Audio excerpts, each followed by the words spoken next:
Mutton fish ಪ್ರಿಯರೇ ಎಚ್ಚರ ಎಚ್ಚರ. ಕಲರ್ ಕಬಾಬ್ ಬಾಯಿ ಚಪ್ಪರಿಸಿದ್ರೆ ಕಂಟಕ ಗ್ಯಾರಂಟಿ. ಆರ್ಟಿಫಿಷಿಯಲ್ ಬಣ್ಣದ ಐಟಂ ತಿಂದ್ರೆ ಸರ್ವನಾಶ. ಕಾಟನ್ ಕ್ಯಾಂಡಿ, ಗೋಬಿ, ಕಬಾಬ್ಗೆ ಟೇಸ್ಟಿ ಮಿಕ್ಸ್ ಬ್ಯಾನ್. ಕಬಾಬ್ ಗಂಡಾಂತರ.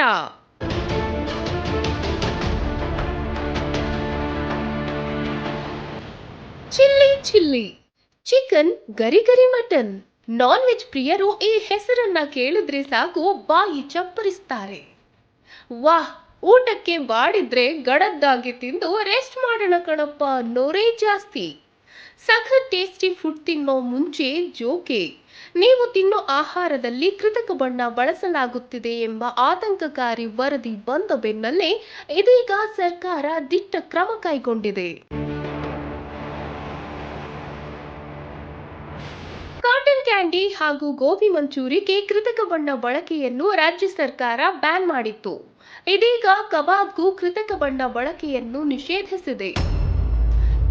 ನಿಯಮ ಉಲ್ಲಂಘಿಸಿದ್ರೆ ಕಠಿಣ ಶಿಕ್ಷೆ ಎಚ್ಚರಿಕೆ ನೀಡಲಾಗಿದೆ. ಗೋಬಿ ಬಳಿಕ ಇದೀಗ ಕಬಾಬ್ಗೂ ಆರ್ಟಿಫಿಷಿಯಲ್ ಕಲರ್ಸ್ ಬ್ಯಾನ್ ಬಳಕೆಗೂ ರಾಜ್ಯ ಸರ್ಕಾರ ನಿಷೇಧ ಹೇರಿದೆ. ರಾಜ್ಯಾದ್ಯಂತ ಮಾರಾಟವಾಗುತ್ತಿರುವ ವೆಜ್, ಚಿಕನ್, ಫಿಶ್, ಇತರೆ ಕಬಾಬ್ಗಳಲ್ಲಿ ಕೃತಕ ಬಣ್ಣದ ಬೆರೆಸುವಿಕೆಯಿಂದಾಗಿ ಸಾರ್ವಜನಿಕರ ಆರೋಗ್ಯದ ಮೇಲೆ ದುಷ್ಪರಿಣಾಮ ಉಂಟಾಗುತ್ತಿರುವ ಹಿನ್ನೆಲೆಯಲ್ಲಿ ಚಿಕನ್ ಕಬಾಬ್, ಫಿಶ್ ಕಬಾಬ್ ತಯಾರಿಕೆಯಲ್ಲಿ ಕೃತಕ ಬಣ್ಣಗಳನ್ನು ಬೆರೆಸುವುದನ್ನು ಆಹಾರ ಸುರಕ್ಷತೆ ಮತ್ತು ಗುಣಮಟ್ಟ ಇಲಾಖೆ ನಿರ್ಬಂಧಿಸಿದೆ. ಬಾಯಿ ಚಪ್ಪರಿಸಿಕೊಂಡು ತಿನ್ನುವ ಗೋಬಿ ಮಂಚೂರಿ, ಬಾಂಬೆ ಮಿಠಾಯಿಗೆ ಕಲರ್ ಹಾಕೋದನ್ನ ಬ್ಯಾನ್ ಮಾಡಿದ ಬೆನ್ನಲ್ಲೇ ಇದೀಗ ಕಬಾಬ್ ಸರದಿಯಾಗಿದೆ. ರಾಜ್ಯಾದ್ಯಂತ ಮಾರಾಟ ಮಾಡಲಾಗುತ್ತಿರುವ ಕಬಾಬ್ಗೆ ಬೆರೆಸುವ ಕೃತಕ ಬಣ್ಣ ಕಳಪೆಯಾಗಿದ್ದು, ಇದರಿಂದ ಸಾರ್ವಜನಿಕರ ಆರೋಗ್ಯದ ಮೇಲೆ ದುಷ್ಪರಿಣಾಮ ಉಂಟಾಗುತ್ತಿದೆ. ಹೀಗಾಗಿ ಆಹಾರ ಸುರಕ್ಷತೆ ಮತ್ತು ಗುಣಮಟ್ಟ ಇಲಾಖೆಯು ರಾಜ್ಯಾದ್ಯಂತ ಮಾರಾಟ ಮಾಡಲಾಗುತ್ತಿರುವ ಕಬಾಬ್ಗಳ ಮಾದರಿಗಳನ್ನು ಸಂಗ್ರಹಿಸಿ ಲ್ಯಾಬ್ಗೆ ಕಳುಹಿಸಿತ್ತು.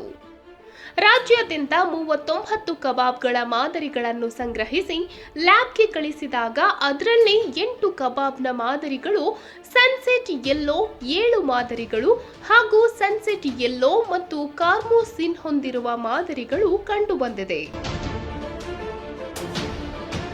ಇದು ಅಸುರಕ್ಷಿತ ಎಂದು ವರದಿಗಳಲ್ಲಿ ಕಂಡುಬಂದಿದೆ.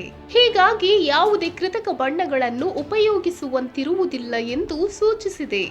ಕೃತಕ ಬಣ್ಣಗಳು ಬಳಕೆದಾರರ ಆರೋಗ್ಯದ ಮೇಲೆ ತೀವ್ರ ಪರಿಣಾಮ ಉಂಟುಮಾಡುತ್ತವೆ. ಈ ಹಿನ್ನೆಲೆಯಲ್ಲಿ ಕಬಾಬ್ನ ತಯಾರಿಕೆಯಲ್ಲಿ ಯಾವುದೇ ಕೃತಕ ಬಣ್ಣಗಳನ್ನು ಬಳಸುವುದಕ್ಕೆ ಅವಕಾಶವಿಲ್ಲ. ವೆಜ್, ಚಿಕನ್, ಫಿಶ್, ಇತರೆ ಕಬಾಬ್ಗಳ ತಯಾರಿಕೆಯಲ್ಲಿ ಯಾವುದೇ ಆರ್ಟಿಫಿಷಿಯಲ್ ಬಣ್ಣಗಳನ್ನು ಬಳಸುವುದನ್ನು ನಿರ್ಬಂಧಿಸಿ ಆದೇಶಿಸಿದೆ. ಒಂದು ವೇಳೆ ಕೃತಕ ಬಣ್ಣಗಳನ್ನು ಬಳಸಿರುವುದು ಕಂಡುಬಂದಲ್ಲಿ ತಯಾರಿಸಿರುವವರ ಮೇಲೆ 7 ವರ್ಷ ಜೀವಾವಧಿ ಜೈಲು ಶಿಕ್ಷೆಯನ್ನು ಮತ್ತು 10 ಲಕ್ಷಗಳವರೆಗೆ ದಂಡವನ್ನು ವಿಧಿಸಲು ನ್ಯಾಯಾಲಯದಲ್ಲಿ ಮೊಕದ್ದಮೆಗಳನ್ನು ದಾಖಲಿಸಲಾಗುವುದು ಎಂದು ಎಚ್ಚರಿಕೆ ನೀಡಿದೆ. ಏನೇ ಆಗ್ಲಿ, ಬಾಯಿ ಚಪ್ಪರಿಸಿ ಕಬಾಬ್ ತಿಂತಿದ್ದ ನಾನ್ ವೆಜ್ ಪ್ರಿಯರು ಇನ್ಮುಂದೆ ಸ್ವಲ್ಪ ಜೋಪಾನವಾಗಿದ್ರೆ ಒಳ್ಳೆಯದು.